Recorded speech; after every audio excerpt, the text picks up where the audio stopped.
Vamos começar te atualizando sobre essa tensão geopolítica, gente. Começamos então aqui o CNN Morning Call, trazendo um pouco desse cenário internacional, com a nossa cobertura sobre essa guerra no Oriente Médio. Novos ataques no Irã e no Líbano foram registrados hoje, enquanto os países parecem cada vez mais longe de uma resolução diplomática.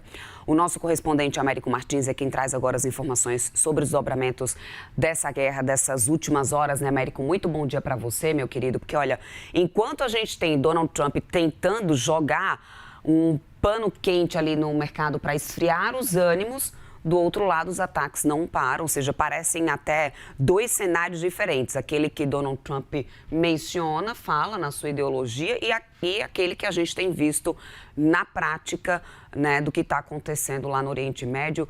O que tem acontecido dessa madrugada, meu querido? Bom dia para você. Olá, Débora, muito bom dia para você, um excelente dia para todo mundo que está nos assistindo.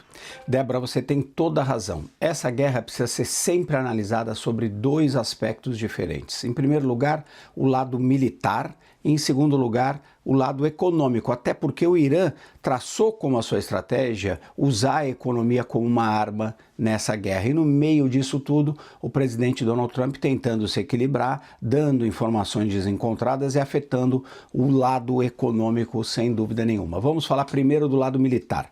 O Irã continua sofrendo muitas derrotas nessa guerra sob o aspecto militar.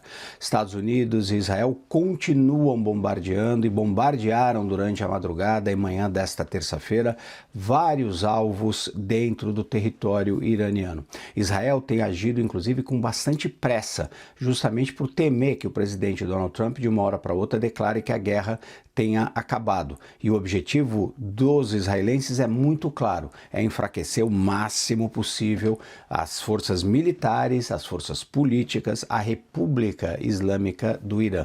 Israel quer um Irã dividido, quer um Irã enfraquecido. Por isso, os ataques contínuos e bastante persistentes. Os Estados Unidos também fazem parte desses ataques e muitos alvos em Teherã foram bombardeados essa madrugada. Segundo o correspondente da CNN que está em Teherã, foi uma madrugada com muitos avisos de bombardeios e bombardeios que atingiram várias partes da capital iraniana. Do ponto de vista militar ainda, nós temos a segunda linha de frente dessa guerra, que é o Líbano. Israel continua bombardeando também com bastante intensidade os subúrbios na região sul da capital do país, Beirute, e também lançaram novas ordens para que a população libanesa abandone de uma vez o sul do Líbano. O governo libanês, inclusive, teme uma invasão de grande proporção das forças de defesa de Israel para tentar conter e acabar de uma vez com o Hezbollah. A análise dos israelenses é que esse seria um momento decisivo para acabarem com esse grupo radical que muitos países consideram terroristas e que tem uma conexão muito forte com o Irã. Agora, temos o lado econômico dessa guerra e o presidente Donald Trump começa a entender o impacto que isso tem dentro dos Estados Unidos, especialmente com os eleitores, num ano de eleição para o Congresso, eleições de meio de mandato que vão acontecer em novembro. Uma guerra que não é popular nos Estados Unidos e que está começando a custar caro para os consumidores americanos. Por quê? Porque o petróleo ontem, como você disse, chegou a quase bater 120 no momento de pico, 120 dólares o barril.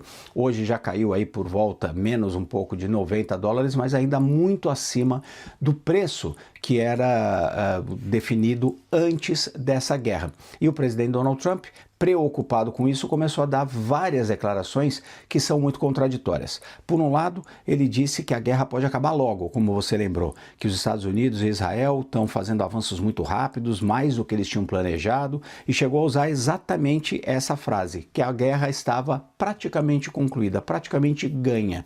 Os mercados entenderam isso como uma possibilidade do presidente Donald Trump decretar que venceu a guerra e acabar com as hostilidades, pelo menos momentaneamente. Por isso, a queda queda no preço do petróleo. Mas o presidente Donald Trump também postou nas redes sociais que vai levar morte, fogo e fúria ao Irã, especialmente se eles mantiverem fechado o Estreito de Hormuz, que é o ponto-chave disso tudo, porque ele continua fechado, pouquíssimos navios se atrevendo a passar por esse pequeno canal entre o Irã e o Sultanato de Omã, muito petróleo retido no Golfo Pérsico, países como o Kuwait já anunciando que vão interromper parte da sua produção de petróleo, porque eles não têm mais como escoar esse petróleo, e isso tudo tem um impacto muito grande na economia. O presidente Donald Trump começa a se preocupar muito com isso. Do lado iraniano, para deixar tudo ainda mais complexo, Débora, o governo disse que não vai negociar, que está preparado para uma guerra de longo prazo.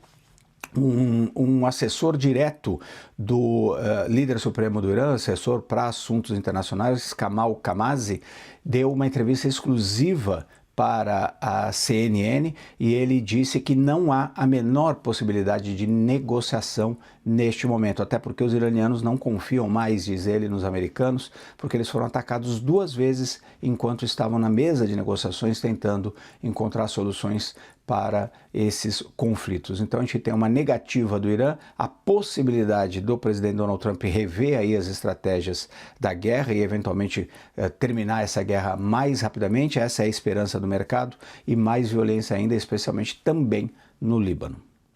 Américo Martins, trazendo para a gente as últimas atualizações sobre essa guerra. Américo, bom dia de trabalho para você, meu querido. Qualquer novidade, estamos por aqui. A gente volta a se falar durante a programação.